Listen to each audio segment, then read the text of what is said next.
Now on BBC HD, it's not just on Earth where volcanoes erupt.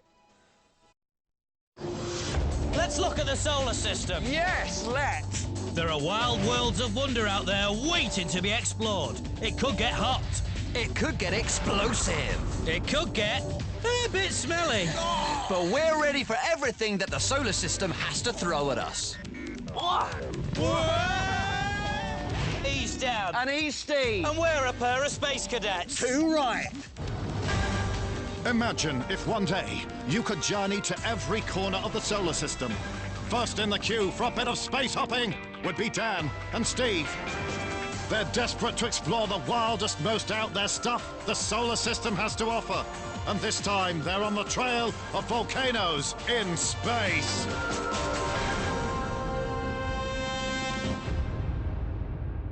Coming up next, it's Kenneth. Are you ready then? Ready for what? For the greatest thing I have achieved in my entire life. What are you laughing at? Can you stop laughing? It's not funny, is it? It's not funny. What? I don't believe it. You need to wake up and smell the comedy. This is... Stop laughing and pay attention to me and the wonderful handiwork that I've created from my own hands. Made something, have you? Prepare to be astonished.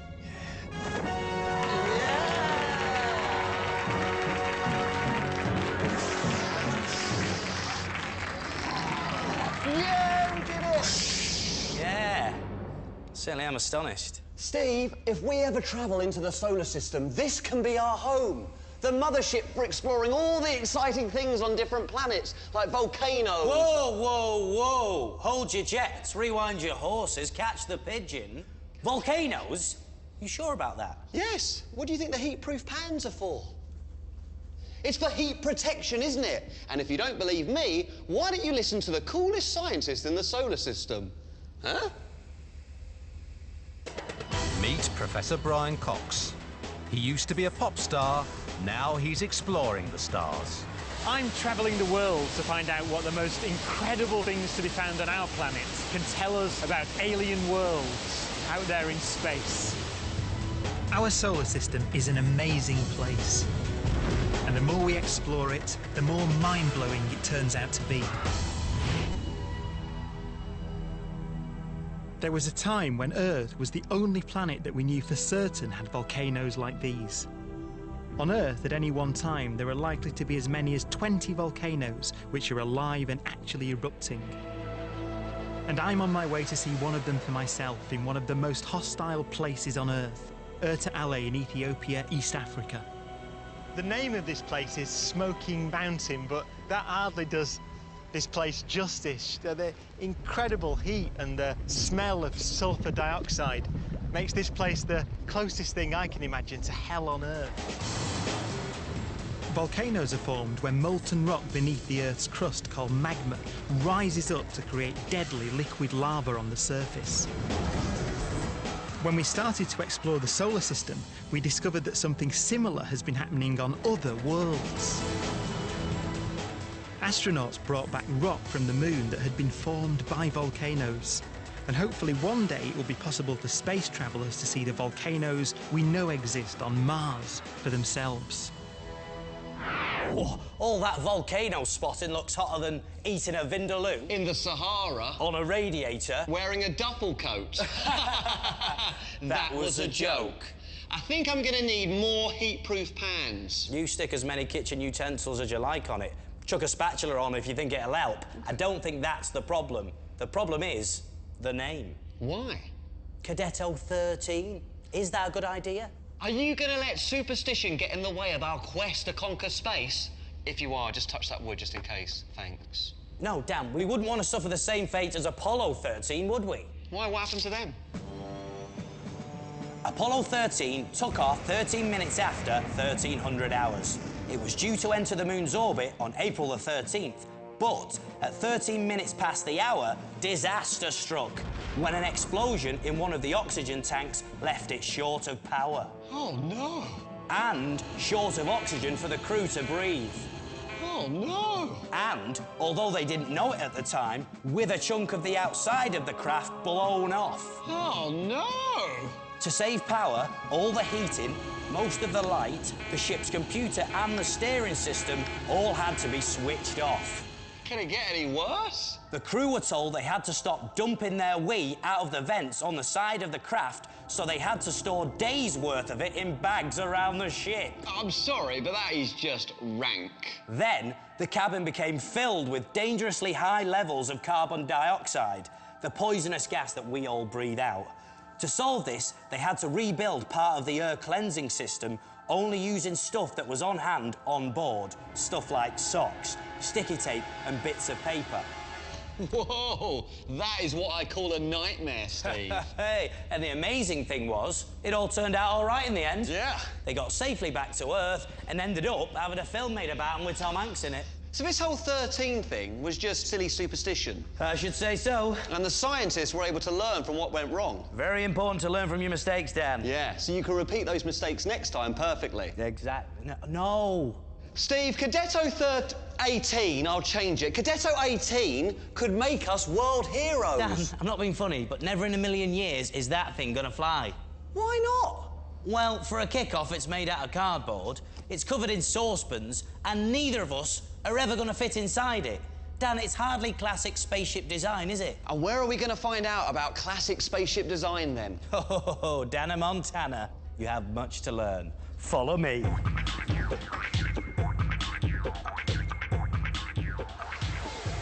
It can't be that difficult, can it? I mean, it's not exactly rocket science, is it? Dan, hello. It is rocket science. All right. Well, maybe we shouldn't be doing it. Aren't we totally out of our depth? All right, negative. Don't need that sort of talk now. Me and you got some flying to be doing, and we better get a move on. We're meeting MC Orbit, the rapid scientist. Yeah! MC respect. Hey, good to see you, Mr. Orbit. Yeah. Now check it. We want to learn how to make a rocket and not do nothing that might end up just to shock it. You get me, sweet, sweet dad. Ridiculous. Out in space, there is no air, so the shape of your rocket doesn't matter out there. But if we ignore the laws of physics, you've got no chance of achieving orbit. OK, Steve, what's stopping us? We've got the air pump rocket launcher. Let's go. Hey, not too hasty. We need to work out what's the most aerodynamic shape for a spacecraft. That's the whole point of this demo. OK, bring on the first model. It's time to put some saucepans into space. I hope you've warned the Coast Guard. All right, guys. To go through the Earth's atmosphere, you need just the right shape. Okay. First up, we're going to see what happens if you get the shape completely wrong. To the launch pad, fellas.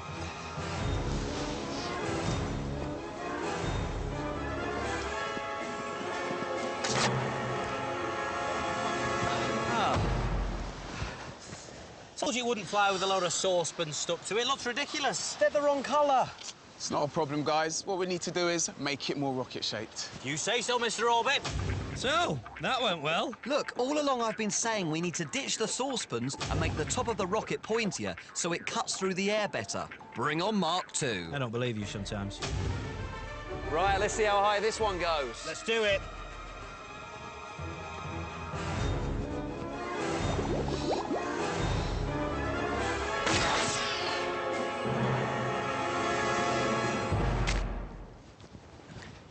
Not bad at all, guys, but surely we can get higher than that. Much higher than that, come on. OK, let me explain. The nose cone helps it fly through the air better, so it went further. But we can improve on that by adding fins. Justice. Fins? Aren't they just there to make the rocket look cooler? Oh, I'd say that there's a much more important reason than that, which is why Mark III has got to be a winner. Adding fins will make the rocket more stable and help it to fly through the air more smoothly. Prepare for liftoff. Agreed. Come on, MC. Do your thing.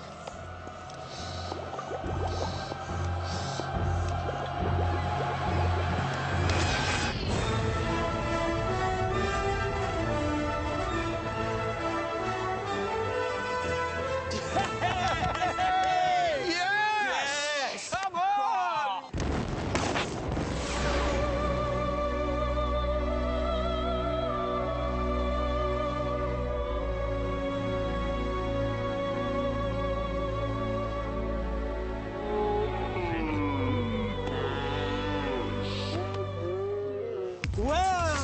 MC orbit. To sum up the main points of what we found, we need fins and a good shape to get off the ground. Slick.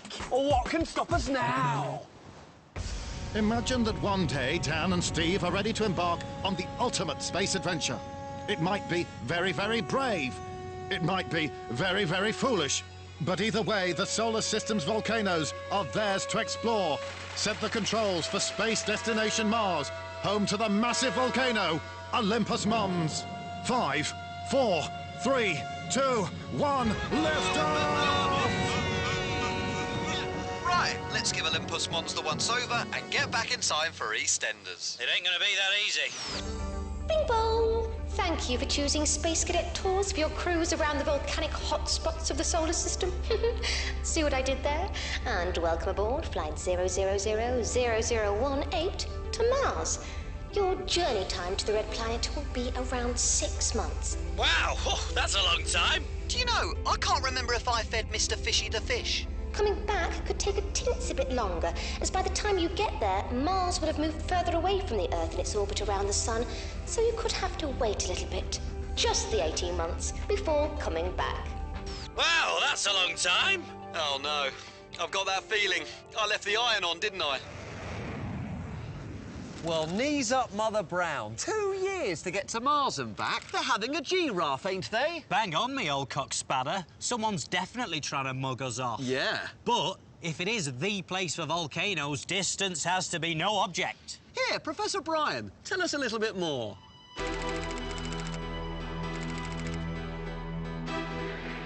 To find out more about Olympus Mons, I've come to one of the most volcanically active places on Earth. This is a part of the world built by volcanoes, the Hawaiian Islands in the central Pacific Ocean. Look at that there. You can see the lava, molten rock pouring out into the Pacific Ocean and being solidified by the seawater. What an incredible sight. These huge mountains have slowly built upwards from the sea floor as layer after layer of super hot molten lava has cooled down and turned into solid rock. Eventually, after millions of years, creating these extremely wide, gently sloping mountains. You can see the lava, molten rock flowing down the side of the mountain through the trees. It smells like bonfire night. And this is just what has happened millions of miles away on Mars, only on an even bigger scale.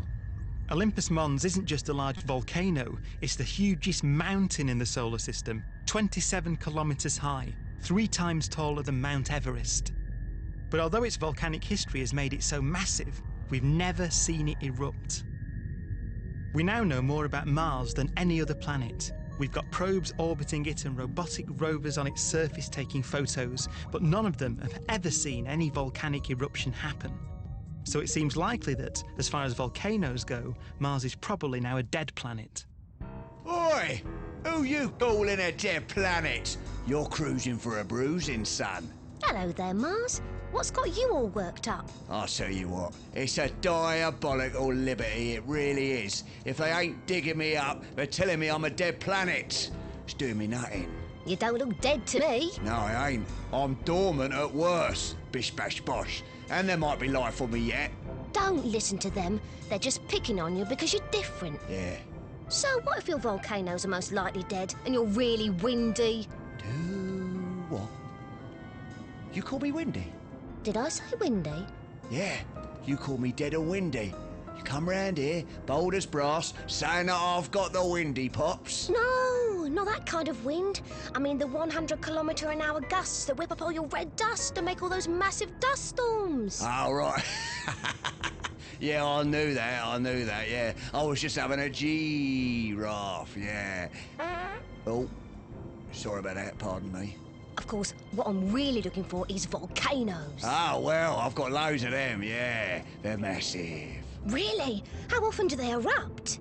Well, to be honest, they haven't erupted for millions of years. Oh. But you ain't gonna tell anyone, are you? Because the thing is, I do know people. Imagine if one day in the not-too-distant future, the space cadets were on their way to Mars, only to find out that its volcanoes were dead.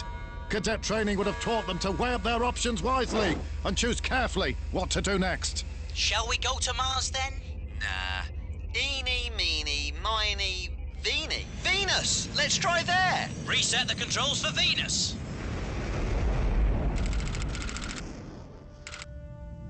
Other than the Moon, Venus is the brightest light in our night sky. It's the second nearest planet to the Sun, and the thick blanket of clouds covering its surface meant that, until very recently, it was a world of mystery. When we finally managed to send crafts to Venus to look below the cloud cover, what they found was lava, the kind of rock that is created by volcanoes spread across the entire planet. Venus is a lava world. Its 550,000 different volcanoes make it the volcano capital of the solar system.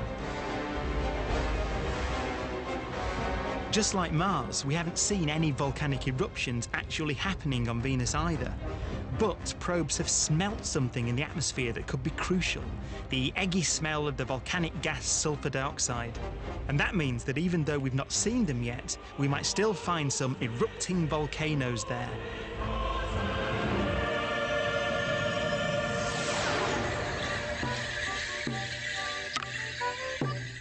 OK, so scientists can tell if there's erupting volcanoes on planets by how they smell. They certainly can.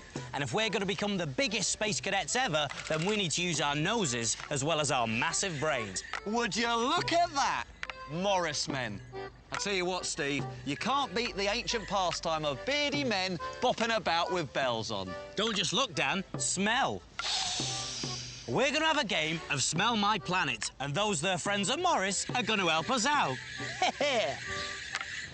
To play Smell My Planet, you're going to need one space cadet, blindfolded, and one troupe of Morris dancers, each representing a different planetary pong. Let's meet the gang. Jameson grew his beard in 1944, and his favourite ice cream flavour is herring. He's playing Venus, which smells of rotten eggs. Malcolm lives in a cave and goes to Blaby on his holidays. Today, he's being Saturn's moon, Titan, where you might catch a whiff like cat litter. Roy and Tim are the babies of the group with a combined age of 149. They're working together to recreate the smell of moon dust, which is like pulled Christmas crackers. Joker in the pack is Take That fan club founder, Will. He's bearing fruit, because some scientists reckon the Milky Way might taste like raspberries. And completing the dream team is Fred. His eyebrows are Grade 2 listed monuments, and using just the smell of rust with a side order of rotten cabbage, he's gonna be Mars. Dan. Yes? I'm here. Better. Your mission is to find the Morris man representing Venus, which smells of sulphur. What does sulphur smell like? It sort of has the aroma of rotten eggs. Rotten eggs. You ready? I'm as ready as a panther is ready to attack another one. Sounds pretty ready to me. Release the Morris men!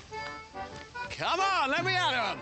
It's a glorious afternoon for planet smelling, and that's a confident start by this young cadet. No, can't smell anything. But oh my word, he's waltzed straight past the sulphurous eggy smell of Venus. Let's hope he won't regret that schoolboy error later. I'm all confused.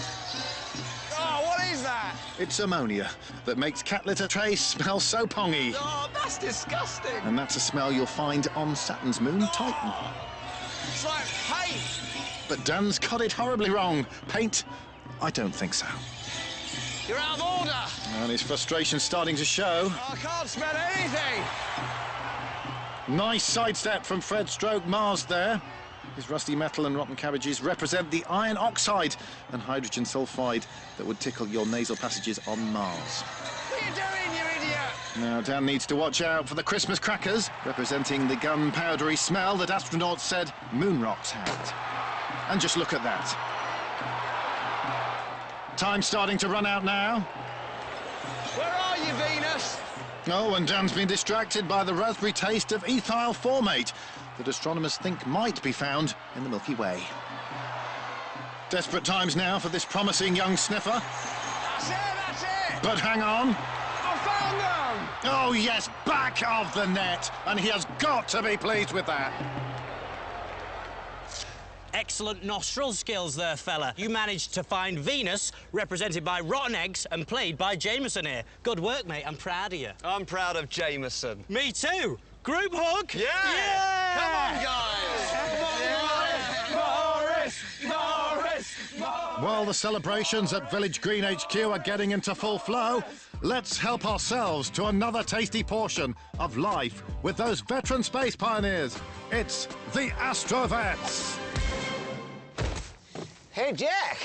That looks like some mighty notsome food stuff you're preparing there. That's just so, old buddy. Bet you can't wait to taste it. It reminds me of when we used to go to space together.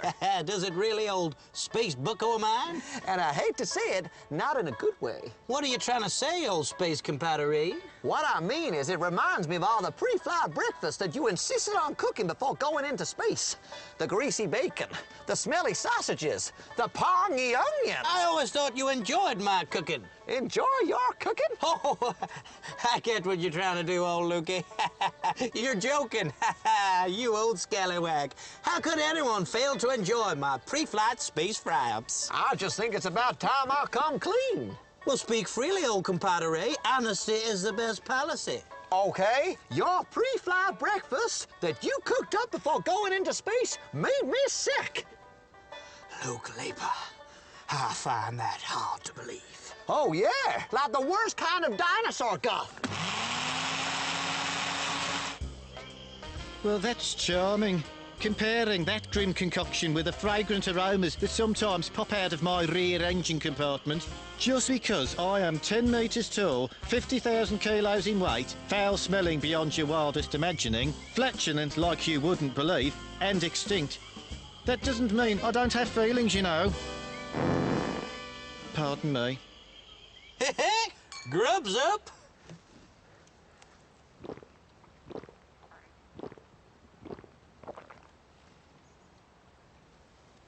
Oh, it's got a kick. I think I've lost my appetite. It's fruity. So to clarify, Venus smells of rotten eggs? Yes. Which means there might be volcanoes on it? Yes. However, no one's seen any erupting volcanoes for definite. No. Which means there aren't any volcanoes for sure. Suppose not. Well, I need guaranteed volcanoes! You're proud of yourself. You've really soured the atmosphere. Come on, Jameson.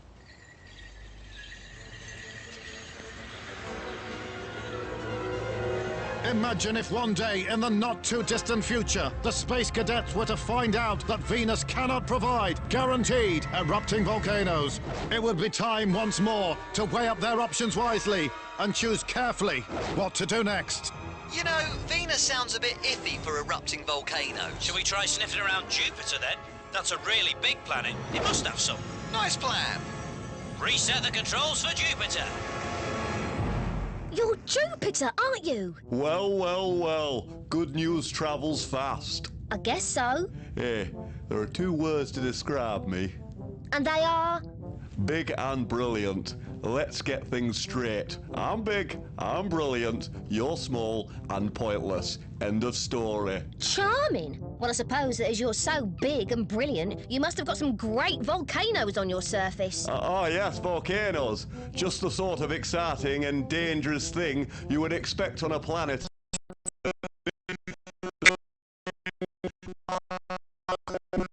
You don't have any, do you? No. But I'm too important. I'm too important to have volcanoes. I make volcanoes elsewhere. You take my moon Isle, right? You take it. There's so much eruption going on there, it looks more like a pizza than a moon.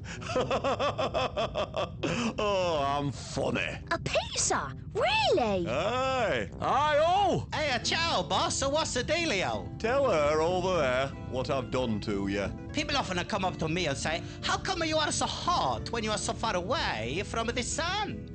I say, you're right on the money. You're bing bong right. I am long away from the sun, but my surface is as hot as a pizza oven because of all of the volcanoes that this big bully make.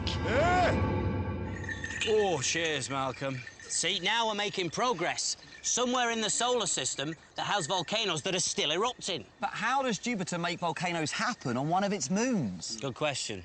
You've got me stumped. At times like this, don't you normally just ask Professor Brian? Good point, well made, Jameson. Glad you're here. Why don't you think of that? He put me off.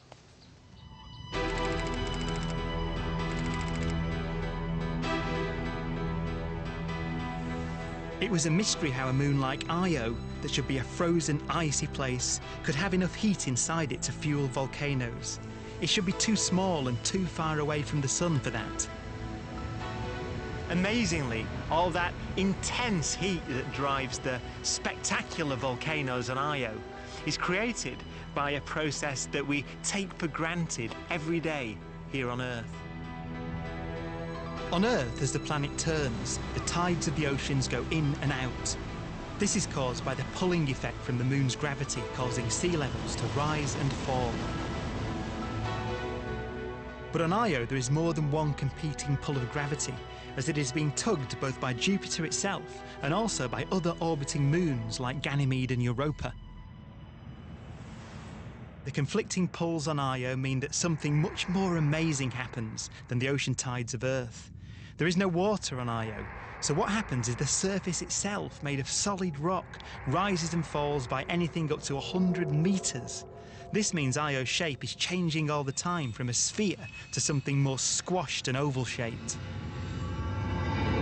Oh, this is so much fun. I really like playing with you. I don't know what I'd do if I was a planet without any moons. I suppose I just sit here and think about nothing. Oh, I feel a bit queasy.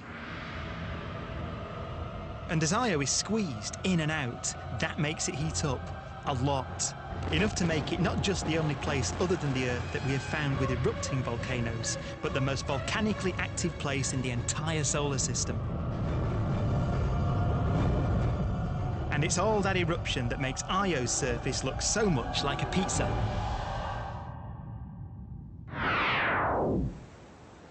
So, dude, what have you learnt about volcanoes in the solar system? Well, what I do know is that I'd love to visit Jupiter's moon, Io. I love that moon. It's like a pizza with volcanoes on it, shooting out mozzarella. You do realise it's not actually a pizza, and it's certainly not shooting out mozzarella. Just bog standard cheddar, then? No, there's no cheese involved at all. A pizza with no cheese? That's rubbish. Have you lost your mind? It's just bread. You're clearly confused, Dan. Don't worry, I'll soon sort it out using the power of rap music fused with scientific know-how. MC Orbit, kick it. When rocks get too hot, they turn into magma. Underground, but on the surface it's lava. When it cools down, then the layers get harder, forming land or volcanoes after an eruption occurs, just like a fountain. Check out the gases and rocks is spouting, but it's not just Earth where this has happened. Let's make moves to Mars, to the most massive mountain, Olympus Mons, the solar system's biggest. 27 kilometers, 3 times Everest. Think that it's active? Come on, take a better guess. If you want activity, remember Io's pizza face. Its tidal forces ring a bell, but for the most volcanoes, look closer still. On Venus, where there is more to tell, as long as you can cope with the sulfur smell. Call it all space hoppers, now we're done. Cruising destinations around the sun. But the tour is over, now it's time to run, because it's back to Earth in 4, 3, 2, 1.